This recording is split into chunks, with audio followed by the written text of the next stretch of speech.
Yeah, Shalom Israel. Before I start, I want to give all glory, honor and praises to Yahweh, Ba'ashem Yahushai, Baharak Kadash. Double honors to the elders and apostles in Israel who rule and teach well, to the Akims on the highways and byways and those pushing videos in truth and sincerity, to the brothers and sisters in the truth. Now, I'm not expecting this to be anything long. And what it is, it's based on a video and a scripture that a friend posted. And I like the precept. It's something I've read before, but obviously it went over my head. And he put up the video, and then he posted the precept behind it. So it's more the precept that I'm going to be touching on, but I'm going to play the video so you get an understanding of what I'm talking about. Oh, let me find it. This was a video. Hopefully you can hear it. Listen to this again now, yeah? You see your friends that are in relationships, stop telling them your business. Because 9 times out of 10, their partner knows what's going on in your personal life and they shouldn't know a damn thing. And them same said friends that are in relationships, if they're coming to you asking for advice on what they should do with whatever's going on in their thing, don't even say nothing. And if you do say something, don't say too much. Because when argument broke out between them now, your name's getting called in things, yeah? Now, I can understand what the sister's saying there. I think they call it pillow talk at times, but the precept that the brother posted behind that, which I enjoyed, is Proverbs 26 and 20.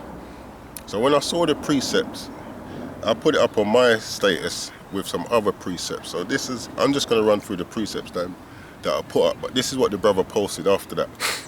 Proverbs 26 and 20 says, "Where no wood is, there the fire goeth out. So where there is no talebearer, the strife ceaseth." And it goes back to like what the sister was saying in the video, You can tell someone something, maybe in good stead, She was talking about being in a relationship, so I'll keep it on that stance. You tell your partner something, and then there's issue between you and your partner, so then they're bringing up everything else that you had told them previously. So, if there was no wood in the first place, if you hadn't said anything, then there'll be no fire to come back at you.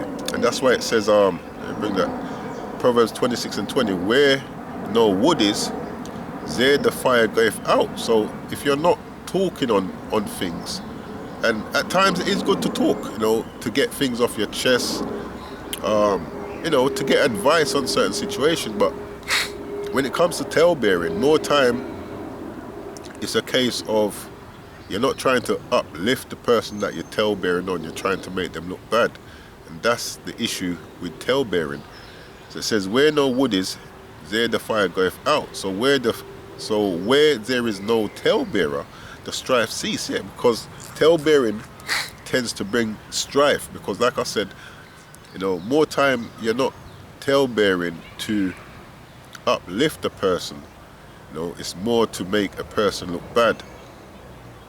Now the next precept that I posted after that was Proverbs 17 and 28. It says, "Even a fool, when he holdeth his peace, is counted wise, and he that shutteth his lips is esteemed a man of understanding." It says even a fool, when he keeps his mouth quiet, is counted as wise. Because in the world, there's a saying, not everything good for eat, good for talk.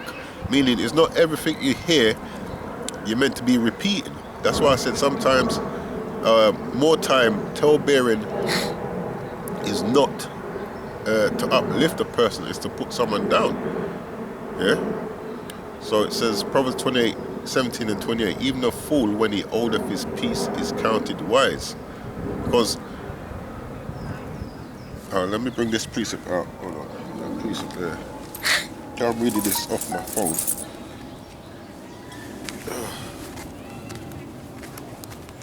Yeah. There's even a fool, when he holdeth his peace, is counted wise. And it's a nice day today, so I thought, you know what, I got time on my hand, and just came into my spirit to do this video, so go with that. This is Sirach. it 19? Sirach.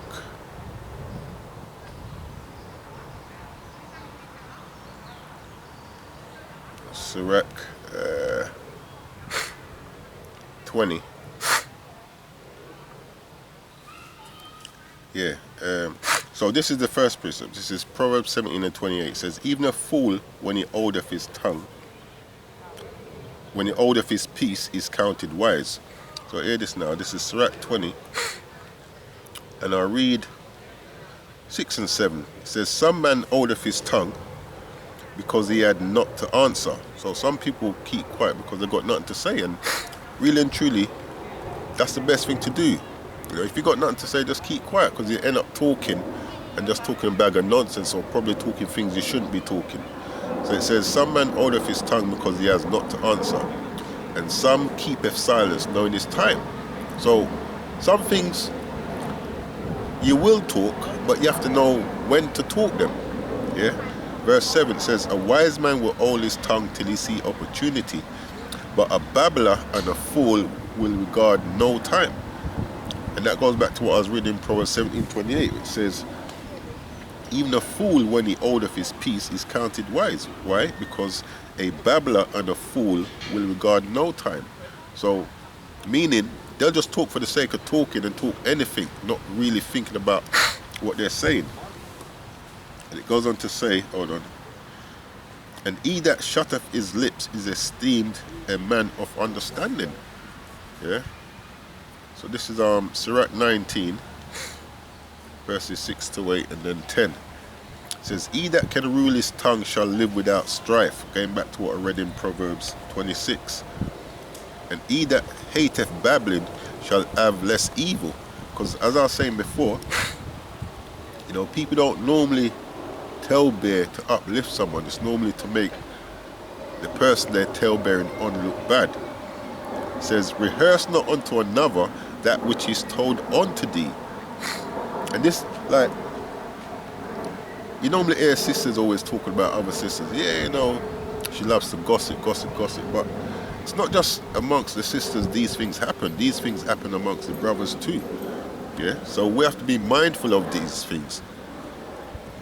Yeah, it says, I read that again, Sirach 19, verse 6. He that can rule his tongue shall live without strife, and he that hateth babbling shall have less evil. Verse 7.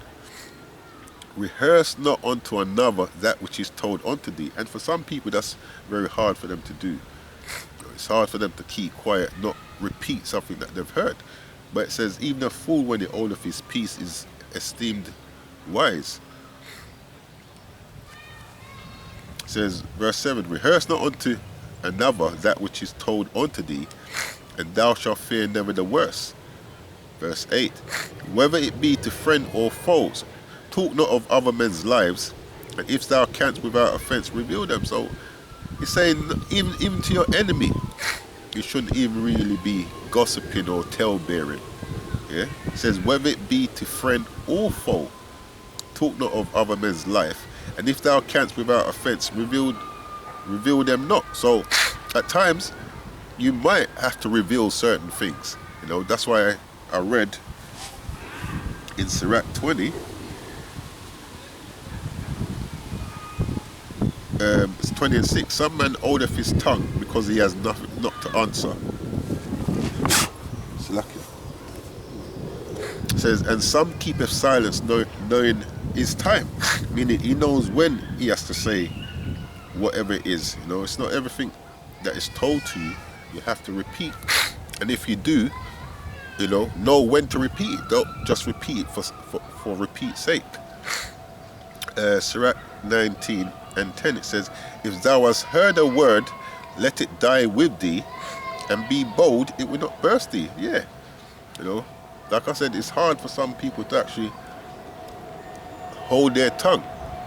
You know, but it says that in you know, the saying of the world is, you know, he that keepeth his tongue keepeth his life. That's a saying in the world, which basically comes from the scriptures anyway. You know, and not everything good to eat, good to talk. You know, not everything you hear, you eat, you're meant to repeat. Oh yeah, I ate this, I ate that. You know, basically, saying not everything you hear you're meant to repeat. Yeah, so this is Leviticus 19 and 16. So this is even in our laws. It says, thou shalt not go up and down as a talebearer among thy people, neither shalt thou stand against the blood of thy neighbor. I am the Lord. Now, let me quickly look at what that word is.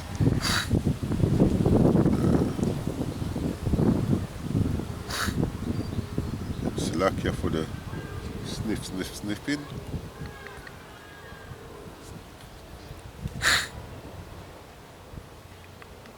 Leviticus 19 and 16. Thou shalt not go up and down as a talebearer. So that is Rakil or Rakiel, slander, slanderer, talebearer, informer. Imagine that. Yeah? Because that's what talebearing does. That's why I say more time it's not done to uplift a person. It's there to make a person look bad. You're slandering that person with your talebearing. So yeah, that's in this Strong's. Rakil.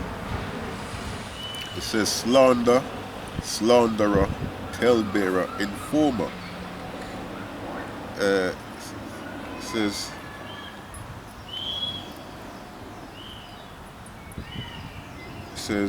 a scandalmonger as travelling about. A scandalmonger, slander, carry tales, talebearer. That's what it says, man. So let me just go back to this here. And the thing with the scriptures as well, the beauty of the scriptures, it speaks about this word being like a two-edged sword. So you can read something today in the scriptures, it has no bearing on your life at all. And then tomorrow you read the same thing and it's cutting you to pieces. You know, that's why it says it's like a two-edged sword. Just because it don't relate to you today, it might relate to you tomorrow. This is why the scripture speaks about examining yourself. You know, because we're working towards that perfection, isn't it? And part of us doing that is to examine yourself, because you know yourself better than anyone else. So you know your areas where you're going wrong. And sometimes it's hard for people to look at their faults. It's easier for you to see the faults of others. That's why it tells you to examine yourself. You know? And that's very key in this walk, man. Examining yourself. You know, stop trying to examine everybody else. Because the first person we're meant to be teaching, you know, as I keep saying, is ourselves, man. That's the first person we teach. And one way of teaching, as I keep saying, is by how we walk ourselves. So this is last.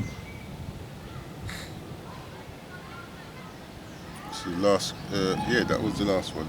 Sirach, Leviticus 19 and 16. Thou shalt not go up and down as a talebearer. And that word was Rakil, which is a slanderer, talebearer, informer. Now, obviously, you know, you have to use that with understanding, because it depends what you're speaking about. This is Leviticus 5 and 1. It says, if a soul sin and hear the voice of swearing and is a witness whether he has seen or known of it, if he do not utter it, then he shall bear his iniquity. So, you know, you have to use that with wisdom. If it's about something that's sinful, you know of a sin that had happened, yeah, and you don't, like, say someone killed someone, yeah, because that's prevalent amongst our people. You know, we know that certain instances like that has happened, but we don't speak out, and more time that's due to fear of reprisals. So you know, someone who killed someone, you know, we tend not to speak out or name the person who done it. Yeah.